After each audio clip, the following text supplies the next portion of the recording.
सभी छात्रों को मेरा नमस्कार। मेरा नाम है सौरभ कांत और आज हम बात करेंगे अर्थशास्त्र की दो शाखाएं, व्यष्टि अर्थशास्त्र और समष्टि अर्थशास्त्र। देखिए, अर्थशास्त्र की दो शाखाएं होती हैं, एक व्यष्टि अर्थशास्त्र माइक्रो इकोनॉमिक्स, दूसरा समष्टि अर्थशास्त्र मैक्रो इकोनॉमिक्स।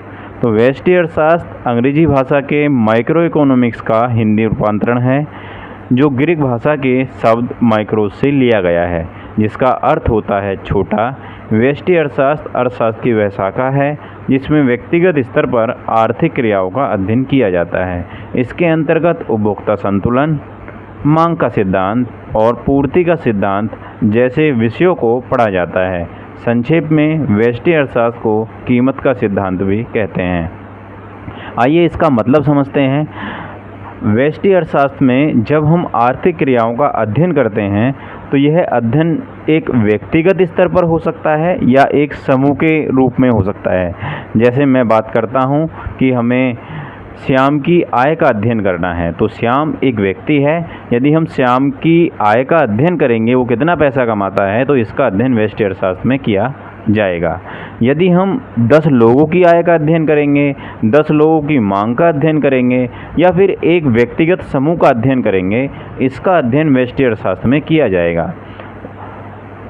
उदाहरण के लिए हम कहते हैं कि पूरे देश के अंदर जो बाज़ार लग रहे हैं, जितने भी बाज़ार हैं, जिस भी तरह के बाज़ार हैं, वो समष्टि अर्थशास्त्र का विषय कहलाएगा। लेकिन मैं कहता हूँ कि किसी जगह पर एक स्पेसिफिक जगह पर, एक निश्चित जगह पर बाज़ार लग रहा है, तो वो व्यष्टि अर्थशास्त्र का उदाहरण कहलाएगा।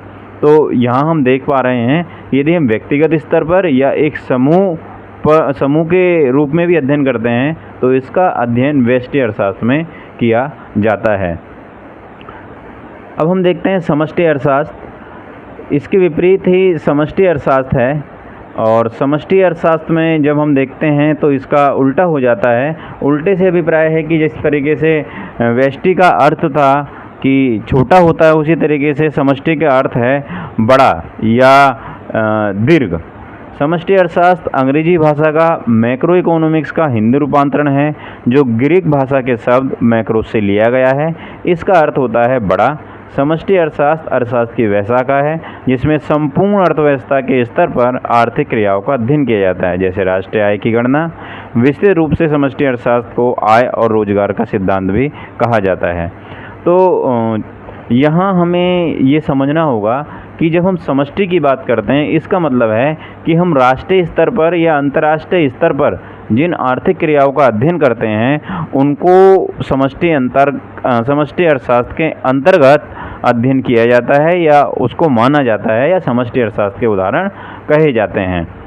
यदि हम व्यक्तिगत रूप से या एक समूह का अध्ययन करते हैं, तो वो व्यष्टि अर्थशास्त्र का उदाहरण माना जाता है।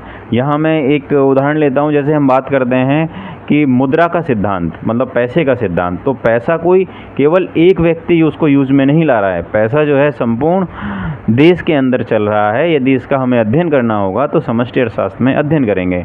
लेकिन यही बात मैं कहता हूँ कि श्याम के पास में जो है 10,000 रुपये हैं और वो इन 10,000 रुपयों को कहाँ पर खर्च करता है, तो इसका अध्ययन व्यष्टि अर्थशास्त्र में किया जाएगा। यहाँ हम देखते हैं कि समष्टि अर्थशास्त्र के जो है कुछ मुख्यतः अंतर देख लेते हैं। व्यष्टि और समष्टि अर्थशास्त्र में अंतर है। इसमें व्यक्तिगत आर्थिक क्रियाओं जैसे एक फर्म, एक व्यक्ति का अध्ययन किया जाता है। समष्टि अर्थशास्त्र में संपूर्ण अर्थव्यवस्था का एक समूह के रूप में अध्ययन किया जाता है। इसका मुख्य उद्देश्य संसाधनों के कुशल आवंटन से है। इसका उद्देश्य संसाधनों के पूर्ण रोजगार और आर्थिक विकास से है। इसे कीमत का सिद्धांत कहते हैं व्यष्टि अर्थशास्त्र को संक्षेप में। समष्टि अर्थशास्त्र को आय और रोजगार का सिद्धांत कहा जाता है। व्यष्टि अर्थशास्त्र के उदाहरण मांग, पूर्ति, व्यक्तिगत आय, एक वस्तु की कीमत, जबकि समष्टि अर्थशास्त्र के उदाहरण सामूहिक मांग, सामूहिक पूर्ति, राष्ट्रीय आय, सामान्य कीमत स्तर, मुद्रास्फीति, मुद्रा का सिद्धांत, अंतर्राष्ट्रीय व्यापार आदि। तो मुझे आशा है कि आपको यह लगभग समझ में आ गया होगा।